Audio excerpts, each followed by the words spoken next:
আজকে এত বড় একটা সফলতা আসলে আমার মা দেখলে কত খুশি হতো, কিন্তু আসলে আজকে বেঁচে নাই।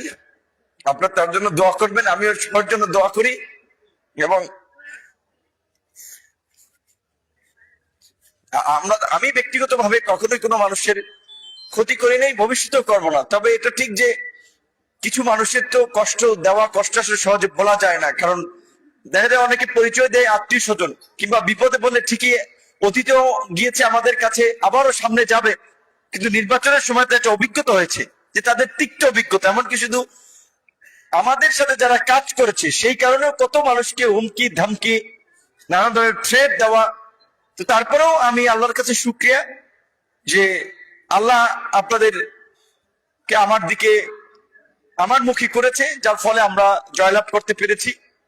অনেকদিন পরে আসলে যেন পুরুষ মানুষের সহজে চোখে পানি আসে না, এখানে বসে একটু মানে মনের অজান্তেই খুব একটু চোখ দিয়ে পানি বের হয়ে গেছে। কারণ সবাই বিভিন্ন মৃত মানুষের কথা বলে শোক প্রস্তাব করছে। আমার তো আসলে একটা দুঃখ, আপনারা জানেন যে আমি তো জীবনে মানে হচ্ছে আমার মাকে ওইভাবে আসলে দেখছি, খেয়ালও নাই, মা বলে ডাকতেও পারি নাই, মায়ের আদর ভালোবাসা ওইভাবে পাই নাই।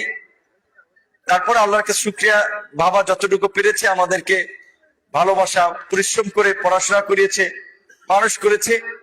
তো আমার মায়ের জন্য আমরা দোয়া চাই।